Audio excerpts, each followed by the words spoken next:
महत्वाची बातमी समोर येते। वैष्णवी आगवणे मृत्यू प्रकरणी आता सासू नणंद आणि पतीला न्यायालयीन कोठडी सुनावण्यात आलेली आहे।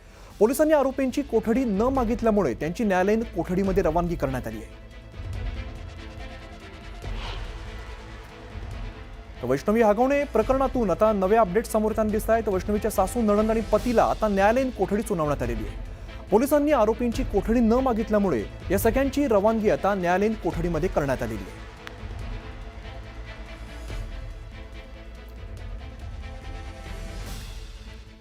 दरम्यान वैष्णवी आगवणे प्रकरणी आता बुधवारी कोर्टामध्ये सुनावणी पार पडली। यावेळेला आगवणेच्या वकिलांनी सुनावणीच्या वेळेला वैष्णवीच्या चारित्र्यावरून गंभीर आरोप केलेला आहे। आरोपींना गुन्हा लपवायचा आहे म्हणून ते माझ्या मुलीच्या चारित्र्यावरती शिंतोडे उडवत आहेत असं वैष्णवीचे वडील म्हणालेले आहेत। आगवणेंनी मुलीचा मोबाईल काढून घेतला नाही तर मी त्यांना 1.5 लाखांचा मोबाईल घेऊन दिला असं देखील वैष्णवीचे वडील म्हणाले। आगवणेंच्या वकिलाने 5 कोटींच्या वाहनासंदर्भात केलेल्या आरोपाला सुद्धा वैष्णवीच्या वडिलांनी सडेतोड उत्तर दिलं आहे। वकील साहेबांना मला कालच्या याच्यावरून एकच सांगायचे की साहेब तुम्ही सुज्ञ आहात, तुम्हाला पण मुलीबाळी असते, मुलं बाळा असतील, एखाद्याच्या असहाय्य मुलीवरती, तिथं माझी मुलगी गेलीच आहे, माझी मुलगी तर गेलीच आहे, पण तिचा एवढं मेल्यानंतर तिच्यावरती असे वाईट वाईट चिंतोडे उडवू नका। तुम्हालाही मुलं असतील, मुली असतील नसतील, पण तुम्ही अशा एखाद्या लेकराचं हे नका करू। त्यांनी केलेलं कृत्य आणि माझ्या मुलीचा घेतलेला बळी याला कुठंतरी त्यांना वेगळी कलाटणी द्यायची आणि तो गुन्हा लपवायचा आहे म्हणून त्यांनी हे असं वक्तव्य केलेलं आहे। जर मला मोबाईल काढून घ्यायचा असता, माझ्या मुलीला तर मी मोबाईल ऑलरेडी दिलेलाच आहे, पण माझ्या त्या आरोपीला सुद्धा मी मोबाईल 1.5 लाख रुपये 1,52,000चा मोबाईल तो मी आता 2-3 महिन्यापूर्वी घेऊन दिलेला आहे। तुमची मागणीनुसार तुम्ही दिला की त्यांनी मागितला? नाही, त्यांनी मागितला। माझी मुली इथं असतं, माझी मुलगी माझ्या घरी होती, घरी असताना वाकडच्या क्रोमोमध्ये ते आले, वाकडच्या क्रोमोमध्ये माझ्या मुलीला इथनं बोलून घेतलं आणि त्यावेळेला त्यातला मी मोबाईल दिला, त्यांच्या मागणीनुसार मी मोबाईल दिलेला आहे। त्या मोबाईलची ही रिसिप्ट, क्रोमा शोरूमची रिसिप्ट 18/9/2024ला मी त्यांना मोबाईल त्यांच्या मागणीनुसार दिलेला आहे आणि त्याचे जे EMI आहेत, मी आजही हप्ते भरतो, त्याचे EMI भरतोय। ते बँकेचं स्टेटमेंटवरती तुमच्याही लक्षात येईल आणि वकील साहेबांनी त्याचं स्टेटमेंट काढून घ्या। तर मी 5 कोटीच्या गाड्या आहेत त्यांच्याकडे म्हणतात, तर मी ही MG हेक्टर गाडी बुक केलेली आहे। फॉर्च्युनर गाडी घ्यायच्या आधी ही MG हेक्टर गाडी वाकड हायवे रोडला शोरूमला बुक केली, 50,000 रुपये डिपॉझिट केले, त्याचे महिन्यानंतर लग्न आल्यानंतर त्याचे रिफंड पण माझ्या अकाउंटला आले। तर ही त्याची रिसिप्ट MG हेक्टर बुक केली। त्यांनी माझ्याशी वादावादी केली, वादावादी चांगलीच केली। मला त्यावेळेस असं बोलले की ही जर गाडी दिली तर मी ती गाडी सोडून देईन, नाही तर तिथं पेटून देईन, मला गाडी पाहिजे, हीच गाडी पाहिजे, फॉर्च्युनरच गाडी पाहिजे। मग त्यानंतर मी फॉर्च्युनर गाडी लागणार देईन। दरम्यान वादग्रस्त अधिकारी जालिंदर सुपेकर यांना गृह खात्यानं मोठा दणका दिलेला आहे। सुपेकर यांना प्रदान केलेल्या अधिकारामध्ये कपात करण्यात आली आहे, तर नागपूर, नाशिक आणि संभाजीनगर कारागृह उपमहानिरीक्षक पदाचे अधिकार काढण्यात आलेले आहेत। या संदर्भातला गृह खात्याचा अधिकृत आदेश जारी करण्यात आलाय। तर वैष्णवी आगवणे मृत्यू प्रकरणातील आरोपी आगवणेंना चुकीच्या पद्धतीने बंदूक परवाने मिळवून दिल्याचा सुपेकरांवरती आरोप आहे।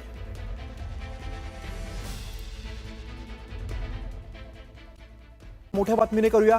वैष्णवी आगवणे मृत्यू प्रकरणाची बुधवारी कोर्टामध्ये सुनावणी पार पडली आणि यावेळेला आगवणेच्या वकिलांनी सुनावणीच्या वेळेला वैष्णवीच्या चारित्र्यावरून गंभीर आरोप केला।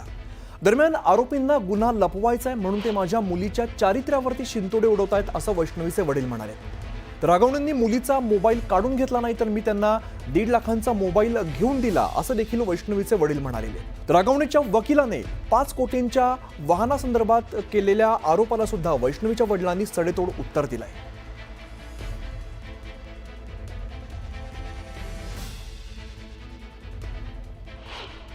वकील साहेबांना मला कालच्या याच्यावरून एकच सांगायचे की साहेब तुम्ही सुज्ञ आहात, तुम्हाला पण मुलीबाळी असते, मुलं बाळा असतील, एखाद्याच्या असहाय्य मुलीवरती, तिथं माझी मुलगी गेलीच आहे, माझी मुलगी तर गेलीच आहे, पण तिचा एवढं मेल्यानंतर तिच्यावरती असे वाईट वाईट चिंचोडे उडवू नका. तुम्हालाही मुलं असतील, मुली असतील, नसतील, पण तुम्ही अशा एखाद्या लेकराचं हे नका करू. त्यांनी केलेलं कृत्य आणि माझ्या मुलीचा घेतलेला बळी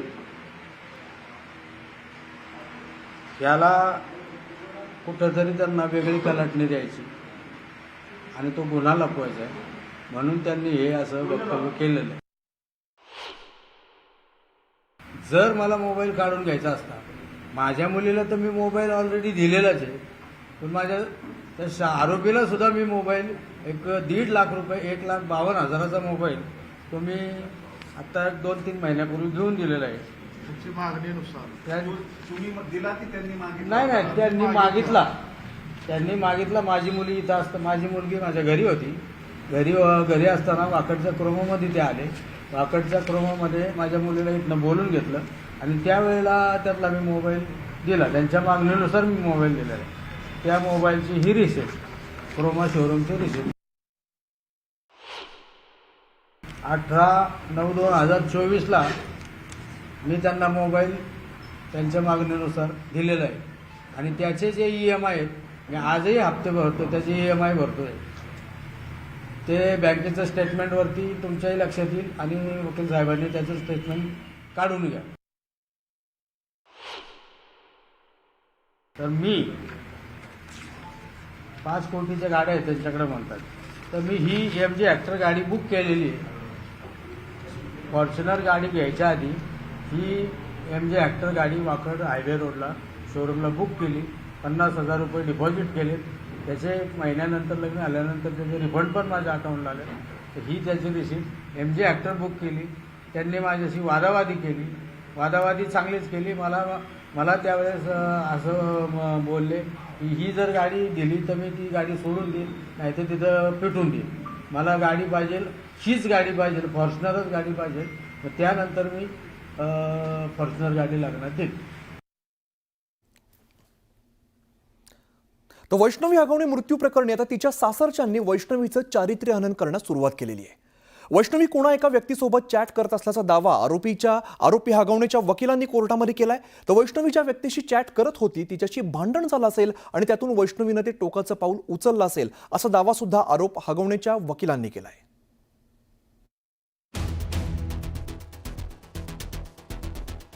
वैष्णवीनं सासरच्या जाचाला कंटाळून आत्महत्या केली, पण आता तिच्या मृत्यूनंतर सासरच्यांनी तिची बदनामी सुरू केली आहे. वैष्णवीच्या मृत्यू प्रकरणी पोलिसांनी वैष्णवीचा पती, सासू, सासरे, दीर आणि नणंद यांना कोर्टात हजर केलं. पण पहिल्याच सुनावणीत आरोपी हगवणेच्या वकिलांनी वैष्णवीच्या चारित्र्यावर संशय व्यक्त केला. तपासात कुठलीही प्रगती नाही. आरोपीचे मोबाईल जप्त करायचे, मोबाईलमध्ये काही शूटिंग असण्याची शक्यता आहे. एक आरोपी निलेश चव्हाण फरार आहे. या 5 जणांचे कॉल रेकॉर्ड तपासायचे. सोनं गहाण ठेवलं, त्याचे पैसे कुठे गेले, मोबाईलमध्ये अनेक चाट असण्याची शक्यता आहे, असा युक्तिवाद सरकारी वकिलांनी केला. पोलीस त्यांचा योग्य पद्धतीने तपास करतायत. पोलीस त्याचा तपास करून निर्णय घेतील. आणि ते जे आरोप करतायत ह्यात काही तथ्य नाही आहे. हे आता आमच्या मुलीवरती जे शिंतोडे होतात याचा मी जाहीर निषेध करतो या फॅमिलीचा. हे योग्य नाही आहे. मुलगी गेली त्याचं दुःख मोठं आहे आमच्यावरती, पण स्वतःला वाचवायसाठी आमच्या मुलीवरती आरोप करतात हे योग्य नाही. सरकारी वकिलांच्या युक्तिवादानंतर आरोपी हगवणेच्या वकिलांनी युक्तिवाद करताना वैष्णवीच्या चारित्र्यावर बोट ठेवलं. वैष्णवीनं यापूर्वीही आत्महत्या करण्याचा प्रयत्न केला होता. ज्या माणसासोबत ती चॅट करत होती त्यानं नकार दिला असेल, म्हणून ती नैराश्यात असेल. वैष्णवी चॅट करत असलेल्या व्यक्तीचा जबाब का घेतला नाही? कदाचित त्या व्यक्तीशी तिचं भांडण झालं असेल, म्हणून तिनं हे टोकाचं पाऊल उचललं असेल. 49 लाखांची गाडी दिली गेली असं फिर्यादी सांगतायत. पण हगवणेंकडे आधीच 5 कोटी रुपये किमतीची वाहनं आहेत. वैष्णवीनं अनेकदा आत्महत्या करण्याचा प्रयत्न केला होता, असा धक्कादायक युक्तिवाद हगवणेंच्या वकिलांनी केला. कुणाचं कॅरेक्टर असॅसिनेशन नाहीये. आमचं म्हणणं एवढं आहे की वैष्णवीचा जो काही मृत्यू झालेला आहे त्याचा खरा कल्प्रिट कोण आहे, खरा दोषी याच्यामध्ये कोण आहे हे शोधलं पाहिजे पोलिसांनी प्रामाणिकपणे तपास करून. ही आमच्या युक्तिवादाची बाजू आहे. चॅटिंग करत होती त्याच्यामुळे तिच्या कॅरेक्टरबद्दल आम्ही काय वाईट बोललेलं नाहीये. त्या व्यक्ती ज्याच्याबरोबर ती काय चॅटिंग करत होती त्या चॅटिंगमधनं काही वाद निर्माण झाला का?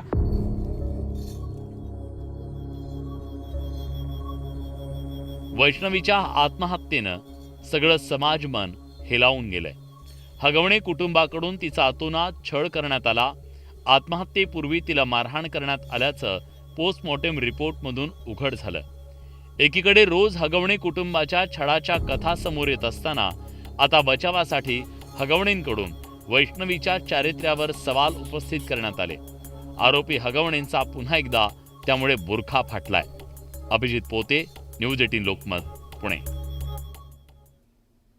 आणि या संदर्भातलीच एक महत्त्वाची बातमी समोर येते. वैष्णवीच्या सासू, नणंद आणि पतीला न्यायालयीन कोठडी सुनावण्यात आलेली आहे. पोलिसांनी कोठडी न मागितल्यामुळे न्यायालयीन कोठडी देण्यात आलेली आहे. या क्षणाची मोठी बातमी समोर येते. वैष्णवीचे सासू, नणंद आणि पतीला आता न्यायालयीन कोठडी सुनावण्यात आलेली आहे. पोलिसांनी कोठडी न मागितल्यामुळे न्यायालयीन कोठडी देण्यात आली आहे.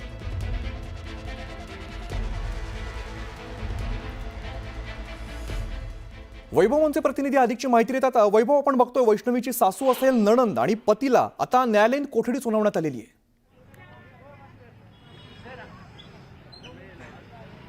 आज या तिघांचीही पोलीस कोठडी संपत असल्यामुळे त्यांना न्यायालयामध्ये आणण्यात आलेलं होतं. मात्र प्रत्यक्षात पोलिसांनी आज त्यांची पोलीस कोठडी मागितली नाही. कदाचित 14 दिवसांपैकी उरलेली कोठडी जी आहे ती जर तपासात गरज लागली तर मागता यावी म्हणून आज पोलिसांनी ही कोठडी मागितलेली नव्हती आणि त्याची नोंद न्यायालयाने घेतली आणि तातडीने या तिघांची रवानगी जी आहे ती न्यायालयीन कोठडीमध्ये करण्यात आली आहे 14 दिवसांसाठी. जर पोलिसांना पुन्हा तपासासाठी त्यांची गरज लागली पोलीस कोठडीची तर ती त्यांना न्यायालयाकडे मागता येऊ शकेल. या सगळ्या दरम्यानच्या काळामध्ये सासरे राजेंद्र हगवणे आणि दीर जो आहे सुशील हगवणे यांची 31 तारखेपर्यंत पोलीस कोठडी आहे. त्याच्यामुळे त्यांना आज न्यायालयामध्ये आणण्यात आलेलं नव्हतं. काल ज्या पद्धतीचं वादळी आर्ग्युमेंट किंवा न्यायालयामध्ये करण्यात आलं आरोपीच्या वकिलांकडून तसं आज काहीही झालेलं नाही.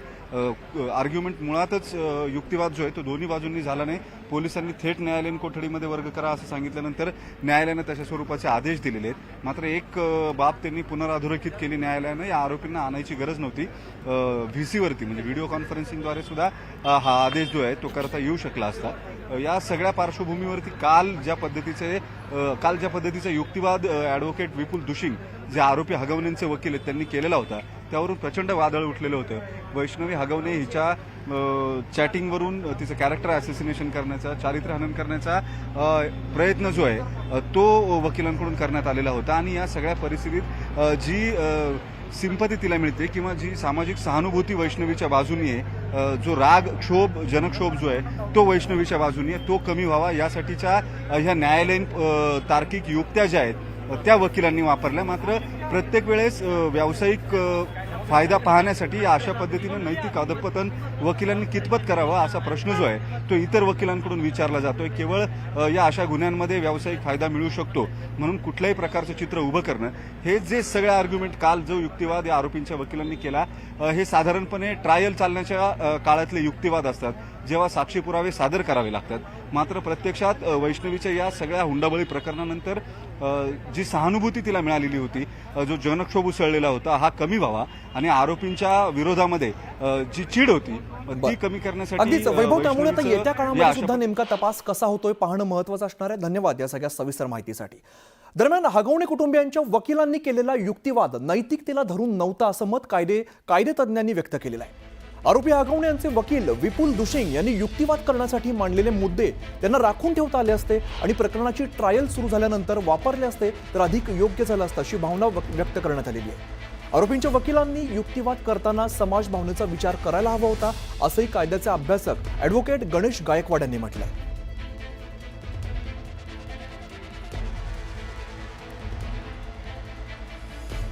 ज्यावेळेस ह्या कुटुंबियांचा जामीन अर्ज कोर्टामध्ये ठेवला त्यावेळेस हा जो डिफेन्स आहे तो त्यांनी ओपन करायला हवा होता आणि हा त्यांचा पुढचा ट्रायलचा डिफेन्स आणि ट्रायलचा पार्ट पण असू शकला असता.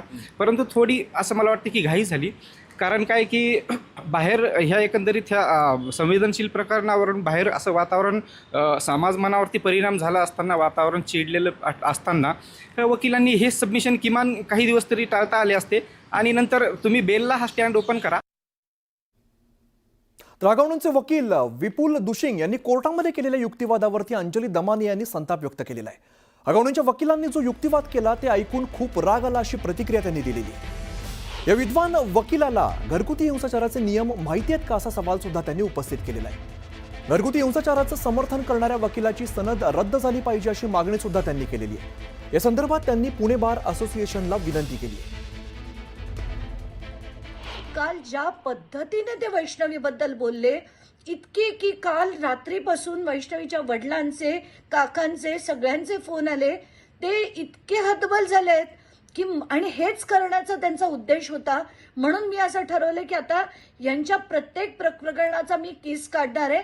आणि खरं तर मला वाटतं सुप्रिया सुळे म्हणाल्या होत्या की खरं तर कुठल्याही वकिलांनी यांची केस हगवण्यांची लढली नाही पाहिजे. असं असताना हे कोण आहेत हे वकील, त्यांची म्हणून मी तुम्हाला अख्खी कुंडली दिली, अजून मी खोदून देईन आणि अशा वकिलांची सनद रद्द झाली पाहिजे अशीच माझी मागणी आहे. दरम्यान हगवणेचे वकील गुन्हेगाराला वाचवण्यासाठी बुद्धिमत्ता पणाला लावण्याऐवजी व्यावसायिक नीतिमत्ता पणाला लावतायत, हे दुर्दैवी आहे असं सुषमा अंधारे म्हणाल्या.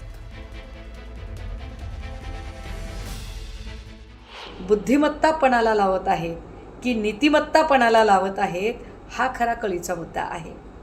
कारण जी आज हयातच नाही आहे आणि जी याच नेमक्या आरोपांनी कंटाळून गेली होती आणि या सगळ्या वागण्याने, या सगळ्या छद्मी बाणांनी जिचं अवघं आयुष्य घायाळ झालं होतं, म्हणून तिने या जगाचा निरोप घेतला, तिला जर तुम्ही पुन्हा एकदा बदफैली करणारी ठरवणार असाल तर हगवणेंचे वकील हे बुद्धिमत्तापणाला लावत नाहीयेत, ते नीतिमत्तापणाला लावतायत, याचं त्यांना भान असलं पाहिजे. आणि एक मोठी बातमी समोर येते. वादग्रस्त अधिकारी जालिंदर सुपेकर यांना गृह खात्यानं दणका दिलेला आहे. सुपेकर यांना प्रदान केलेल्या अधिकारात आता कपात करण्यात आलेली आहे. नागपूर, नाशिक आणि संभाजीनगर कारागृह उपमहानिरीक्षक पदाचे अधिकार हे काढण्यात आले आणि या संदर्भातला गृह खात्याचा अधिकृत आदेश जारी करण्यात आलेला आहे. वैष्णवी हगवणे मृत्यू प्रकरणातील आरोपी हगवणेंना चुकीच्या पद्धतीने बंदूक परवाने मिळवून दिल्याचा सुपेकरांवरती आरोप आहे.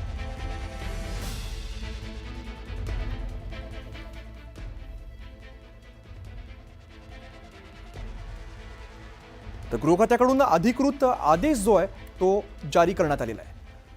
तर वैष्णवी हगवणे मृत्यू प्रकरणी आता नवे खुलासे समोर येत आहेत आणि अशामध्येच आता गणेशोत्सवाच्या काळामध्ये कसपटे कुटुंबियांकडून हगवणेंच्या कुटुंबियांना चांदीच्या गौरी देत असल्याचा व्हिडिओ मोठ्या प्रमाणात व्हायरल होतोय.